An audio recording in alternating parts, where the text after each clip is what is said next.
శ్రీ గురుభ్యో నమః. శ్రీమాత్రే నమః. మా భక్తి టీవీని ప్రోత్సహిస్తూ ఉన్నటువంటి మా ప్రేక్షకులందరికీ ధన్యవాదాలు తెలియజేస్తూ 11 జనవరి 2026 నుంచి 17 జనవరి 2026 వరకు గల కాలానికి రాశి ఫలితాలు ఎలా ఉన్నాయో తెలియజెప్పుకుందాము. ముందుగా గ్రహస్థితులు.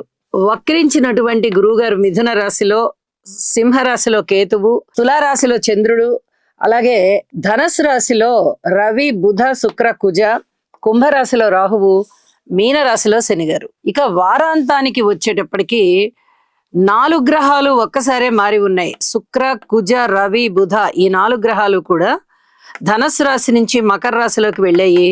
చంద్రుడు తులారాశి నుంచి ధనస్సు రాశిలోకి వచ్చున్నారు. ఇక గ్రహ సమ్మేళనాల విశేషాంశాలు ఏమిటి అంటే, రవి బుధుల యొక్క కలయిక చాలా అద్భుతమైన కలయిక. ఇది బుధ ఆదిత్య యోగానికి ప్రతీక. బుధ ఆదిత్యులు ఇద్దరు కలిశారు కాబట్టి చాలా అద్భుతమైన యోగం అనే చెప్పాలి. ప్రతి రాశి వారికి కూడా ఏదో ఒక మంచి చేస్తారు. అలాగే శుక్ర కుజుల యొక్క కలయిక కొంచెం కోరికలు ఎక్కువగా ఉండడానికి, ఏదైనా సరే వీళ్ళకి అంబిషన్స్ చాలా ఎక్కువగా ఉంటాయి. చూసిన ప్రతిదీ కూడా సాధించాలి, మనకు కూడా ఇలా కావాలి అనుకునేటటువంటి లక్షణం ఉంటుంది. అలాగే కొంచెం స్త్రీల మీద కూడా ఎక్కువగా స్నేహభావం ఉంటుంది. ఆ స్నేహభావం ఏ విధంగా అయినా ఉండొచ్చు. కేవలం స్నేహానికి పరిమితం అవ్వచ్చు, లేదా వివాహేతర సంబంధాలకి కూడా దారి తీయవచ్చు. అది మిగతా గ్రహస్థితుల ఆధారాన్ని బట్టి, దృష్టుల ఆధారాన్ని బట్టి కూడా ఉంటుంది. ఇక్కడ శనిగారి దృష్టి కూడా ఉంది కాబట్టి కొంచెం జాగ్రత్తగా ఉండాలి స్త్రీల విషయంలో అని చెప్పి తెలియజేస్తున్నాను. అలాగే ఈ రవి శుక్రులు శుక్ర మూఢమిని తెలియజేస్తున్నారు. అలాగే శుక్ర బుధులు ఒక సున్నితమైనటువంటి మనస్తత్వాన్ని తెలియజేస్తున్నారు. బుధ కుజులు ఎలక్ట్రికల్ అండ్ ఎలక్ట్రానిక్స్ వస్తువుల పైన ఎక్కువ మక్కువని తెలియజేస్తూ ఉన్నారు. అలాగే ఈ ఐటీ రంగానికి సంబంధించి కూడా ఆ విద్య, ఆ వృత్తి వాటిట్లలో కాస్త నిపుణతని పెంచే విధంగా ఉంటుంది. ఇవి ఈ గ్రహ స్థితులు ఇలా ఉండగా ఎవరెవరికి ఎలా ఉంటాయి ఈ ఫలితాలు అనేది మనము ఆ రాశుల్లోకి వచ్చినప్పుడు తెలియచెప్పుకుందాము. ఇక దృష్టుల విషయానికి వచ్చినట్టయితే గురుగారి యొక్క దృష్టి ధనస్సు రాశి మీద సప్తమ దృష్టి పడుతూ, ఈ గ్రహాలు 4 మీద గురుగారి యొక్క దృష్టి పడుతూ ధనయోగాల్ని ఇస్తున్నాయి. అలాగే విద్యా సంపదని పెంచుతున్నాయి, జ్ఞానాన్ని పెంచుతున్నాయి, పని సామర్థ్యం, ఉద్యోగ జీవితంలో చాలా చాలా మంచిగా చాలా బాగా చేస్తున్నారు అనేటటువంటి ఆ విధి నిర్వహణని సూచిస్తూ ఉంటుంది. అలాగే భూమికి సంబంధించి తగాదాలు లేకుండా, ఏదైనా వాహనాల కొనుగోలు విషయంలో, అమ్మకాల విషయంలో సజావుగా జరిగిపోయేటట్టుగా, రియల్ ఎస్టేట్ కూడా చాలా బాగుండేటట్టుగా ఇవన్నీ కూడా గురువుగారి దృష్టి చేత చాలా బాగుంటాయి. ఇంకా ముఖ్యంగా చెప్పాలంటే బంగారం బిజినెస్ చేసేవాళ్ళు, ఈ గోల్డ్ వ్యాపారస్తులు, తయారు చేసేవారు, వీళ్ళందరూ కూడా చాలా చాలా బాగుంటారు. ఇక శనిగారి యొక్క దృష్టి కూడా దశమ దృష్టి ఇదే ధనస్సు రాశి మీద పడుతూ ఉన్న కారణం చేత వాహన ప్రమాదాలు కానీ, హృద్రోగాలు కానీ, అలాగే ఏదైనా కొనుగోలు అమ్మకాల విషయంలో ఇబ్బందులు కానీ, వివాహేతర సంబంధాల విషయంలో కాస్త గొడవలు అవడం కానీ, అలాగే వివాహేతర సంబంధాలు ఏర్పడడం కానీ, స్నేహానికి అన్యాయం జరగడం కానీ, ఇలాంటివన్నీ కూడా ఉండే అవకాశాలు ఉన్నాయి. అలాగే గురువు గారి యొక్క నవమ దృష్టి రాహు మీద పడుతోంది. ఇది నాస్తిక భావాల్ని తగ్గించేస్తుంది. ఇది చెప్పదగినటువంటి సూచనగా తెలియజేస్తూ ఉన్నాను. ఇక గ్రహాల యొక్క విశేషాంశాలు ఇప్పుడు చెప్పుకున్నాము. రాశుల యొక్క వివరణలోకి వెళ్దాము. వృశ్చిక రాశి వారికి ప్రతి వారము చెప్పుకుంటూనే ఉన్నాం, గ్రహస్థితులు అంతగా బాగలేదు, మీరు పరిహారాలు చేసుకోవాలి.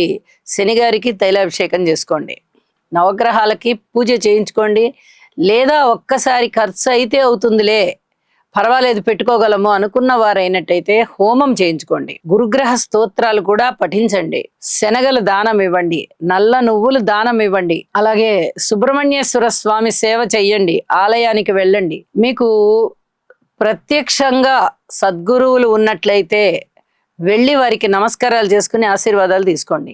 ఈ ఒక్కటి చేసినా కూడా ఈ గ్రహస్థితుల యొక్క చెడ్డ ఫలితాలు ఏవైతే ఉన్నాయో అవన్నీ పక్కకి వెళ్ళిపోతాయి. అంత పవర్ అయినది గురువు యొక్క ఆశీస్సు. చాలా చెప్పదగినటువంటి సూచన.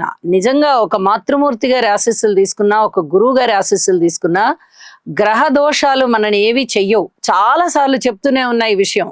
ఆచరించిన వారు ఆచరించి మంచి ఫలితాలు పొందుతున్నారు, ఆచరించని వారికి మధ్యమ ఫలితాలు ఉంటూ ఉన్నాయి. మనము ఎంతో వేలకు వేలు ఖర్చు పెట్టి పెద్ద పెద్ద పరిహారాలకు కూడా వెళ్ళక్కర్లా. మాతృసేవ చెయ్యండి, గురుసేవ చెయ్యండి, చాలు. అంత అద్భుతమైన ఫలితాలు ఉంటాయి. ఇప్పుడు ఈ వారం చెప్పుకోవాలంటే అసలు గ్రహస్థితులు 2 గ్రహాలు తప్ప అనుకూలత లేవు.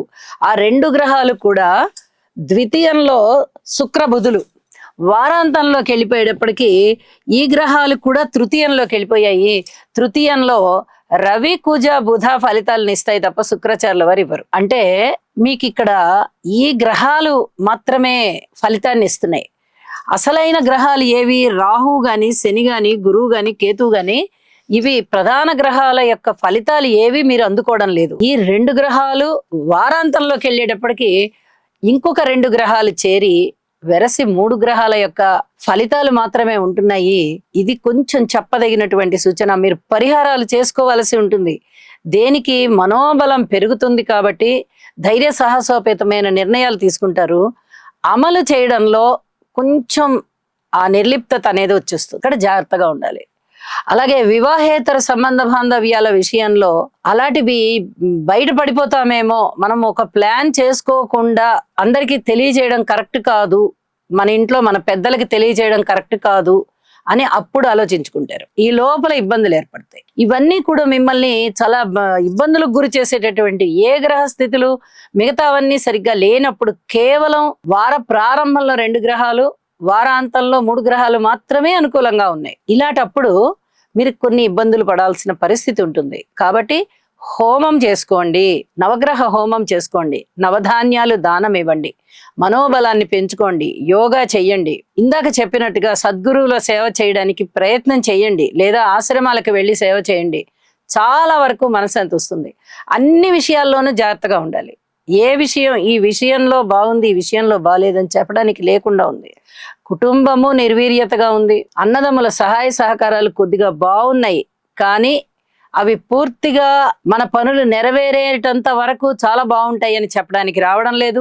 మాతృవర్గ రీత్యా చిన్నపాటి ఇబ్బందులు కనిపిస్తున్నాయి. సంతాన రీత్యా పూర్తిగా ఓర్పు కలిగి ఉండాలి. రుణభారాలు పెరిగేటటువంటి పరిస్థితి, భార్యాభర్తల అనుబంధ రీత్యా ఏదన్నా అపోహలు పెరిగేటటువంటి పరిస్థితి, దూర ప్రాంత ప్రయాణాలకి వ్యయ ప్రయాసాలు కూర్చి వెళ్ళేటటువంటి పరిస్థితి, అలాగే పెట్టుబడులు పెట్టవలసి రావడం, వ్యాపారంలో అవి అంత పూర్తిగా అక్కడికి రాకపోవడం, మనస్తాపం మిగలడం, పితృవర్గ రీత్యా కూడా అంత పూర్తిగా సుఖ సంతోషాలు లేకపోవడం, ఉద్యోగ జీవితంలో కూడా చాలా మదన పడుతూ ఉద్యోగ విధులు నిర్వర్తించుకోవడం, ఇవన్నీ కూడా చాలా ఇబ్బంది పెట్టే అంశాలు. కాబట్టి మౌనంగా ఉండండి, చెప్పిన పరిహారాలు చేసుకోండి, మానసిక ధైర్యాన్ని మటుకు విడవకుండా ఆ సాధనా మార్గంలో ఉండండి అని చెప్పి తెలియజేస్తున్నాను.